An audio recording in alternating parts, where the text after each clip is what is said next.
काली तोप यो बम हैन यो चाहिँ काली तोप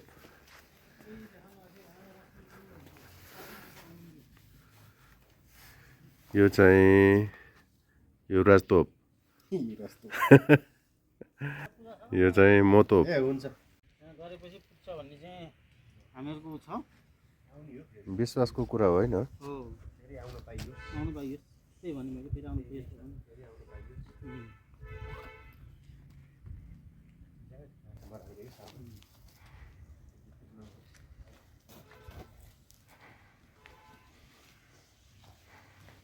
के ठाउँ अरे युवराज यो देउराली चिसापानी गढी बटुक भैरव मन्दिर यो राजा पृथ्वीनारायण शाहले राज्य एकीकरण गर्ने बेलामा यहाँबाट पूजाआजा गरेर सुरु गरेको चाहिँ लडाइँले नेपाल एकीकृत भएको भन्ने जनआस्था र हाम्रो विश्वास हामी आज चाहिँ दर्शन गर्न आएको थियौँ मन सन्तुष्टि साथ पूजा गरेका छौँ दर्शन गरेका छौँ अब केही समय हामी चाहिँ गढीको निरीक्षण गर्छौँ हेर्छौँ बुझ्छौँ इतिहासलाई केलाउँछौँ एकपटक त्यसपछि आत्मसन्तुष्टिको साथ आज फर्किन्छौँ दाजुभाइ खुसी साथ तर यहाँ चाहिँ अलि यो कार्य यो चाहिँ पूजाको समन्वय गरिदिनुकोलाई चाहिँ हाम्रो आदरणीय दाइलाई धन्यवाद दिँदै नमस्कार भन्न चाहन्छु सबैमा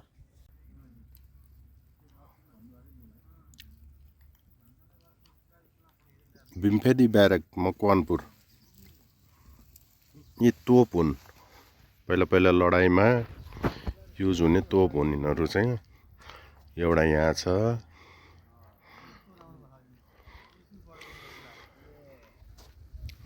एउटा त्यहाँ छ यो गढ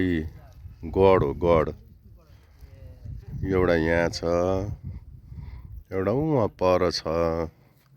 एउटा त्यो कुनामा छ यो चाहिँ बटुक भैरव मन्दिर हो यो ब्यारेक हो पहिला यहाँबाट लडाइँ सम्हाल्थे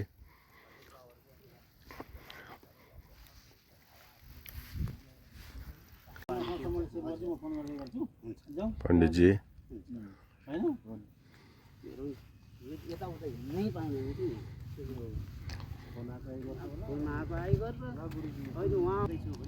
यो गढी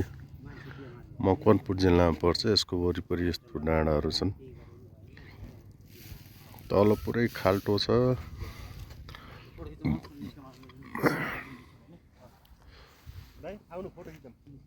आए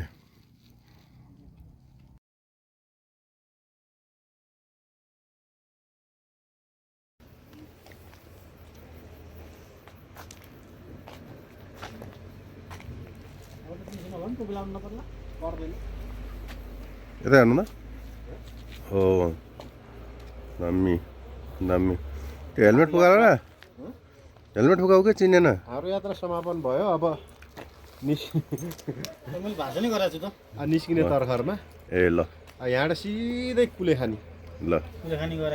जाने खाना खाने त्यहाँको फेमस माछा खाने फेमस माछा के नाम हो त्यहाँको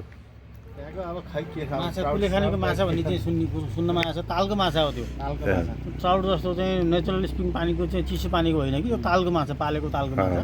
र पनि स्वाद चाहिँ राम्रो छ इन्डियाबाट भित्रिएको भन्दा उत्पादन भएको ल त्यही गरेर खाइदिउँ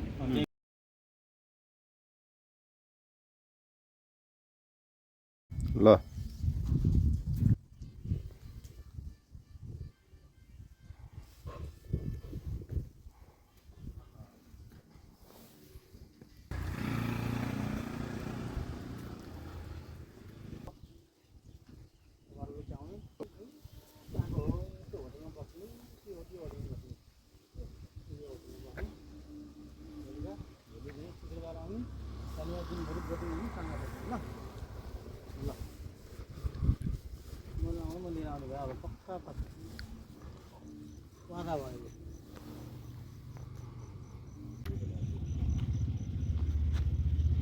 यो कुलेखानी ड्याम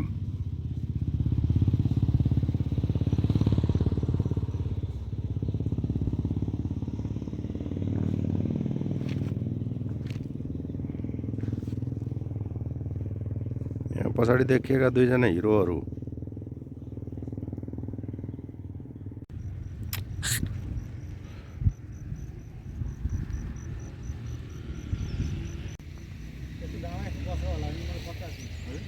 त्यो डाँडाको बिचमा यतिको सम्म बसेको देखाएको त्यो फोटो उठाएर खोलेर त्यो काम बनाइदियो। आज हामी कुलेखानीको ड्याममा आइपुगेका छौँ। स्विमिङ खेल्न पाइन्छ होला है कहाँ? यसमा त्यहाँ जाने बेला मान्छे जान्छ, आउने बेला आइस भएर आउने होला।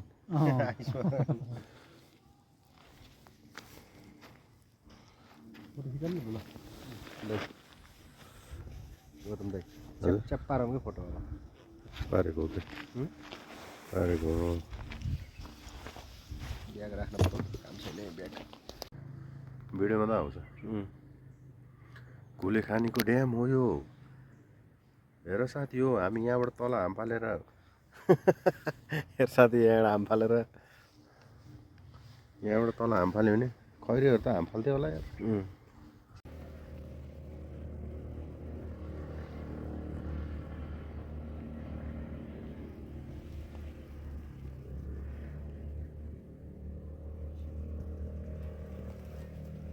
यहाँबाट है